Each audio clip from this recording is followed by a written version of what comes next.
بسم اللہ الرحمن الرحیم۔ السلام علیکم ورحمۃ اللہ وبرکاتہ۔ رب اشرح لی صدری ویسر لی امری واحلل عقدۃ من لسانی یفقہوا قولی۔ رسول اللہ نے 9 عمر لڑکے سیدنا عبداللہ بن عباس رضی اللہ تعالی عنہ سے فرمایا، جو سواری پر رسول اللہ کے ساتھ پیچھے بیٹھے ہوئے تھے، مطلب رسول اللہ صلی اللہ علیہ وسلم ایک سواری پر تھے، حضرت عبداللہ بن عباس ان کے ساتھ ان کے پیچھے بیٹھے ہوئے تھے، تو اللہ کے رسول نے 5 باتیں ان سے کہیں، اور آج یہ تمام امت مسلمہ کو، تمام میرے بھائی اور بہنوں کو یہ باتیں جاننے کی ضرورت ہے۔ سب سے پہلی بات، تم اللہ کے احکام کی حفاظت کرنا، اللہ تعالیٰ تمہاری حفاظت فرمائے گا۔ اللہ اکبر۔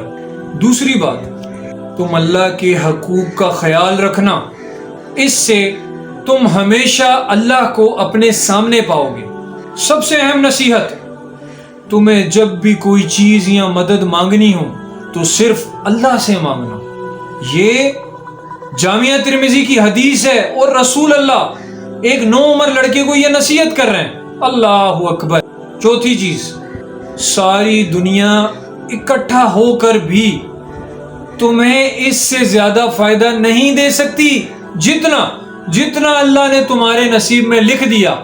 یہاں پر جتنے میرے بھائی رزق کے لیے پریشان ہیں، جتنے میرے بھائی کسی بھی معاملے میں پریشان ہیں، تو وہ اس بات کو جان لیں کہ اگر اللہ نے ان کے نصیب میں کوئی چیز کرنی ہے نا، تو پوری دنیا مل کر بھی وہ چھین نہیں سکتی، اور پوری دنیا مل کر بھی وہ چیز نہیں دے سکتی اگر اللہ دینے پر آ جائے تو۔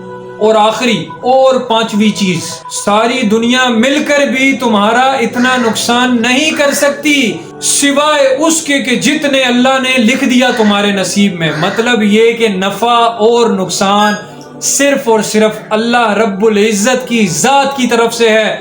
کوئی انسان، کوئی بھی بندہ اس دنیا میں رہ کر کسی کو نفع اور نقصان نہیں پہنچا سکتا سوائے اس کے کہ اللہ نے اس کے لیے یہ راستہ کھولا ہوا ہو، یا اللہ اس کے لیے یہ راستہ کھولنا چاہتا ہو۔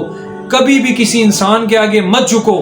جھکنا ہے، اگر جھکنا ہے تو اپنے رب العزت، اپنے خداوند، اپنے باری تعالیٰ، اپنے داتا گنج بخش جو کہ خالص اللہ کی ذات ہے، اس کے آگے جھکو۔ اپنے اللہ رب العزت کی ذات کے آگے جھکو، جو سب چیزوں کا کرتا دھرتا مالک المولا ہے۔ جزاک اللہ۔ السلام علیکم ورحمۃ اللہ وبرکاتہ۔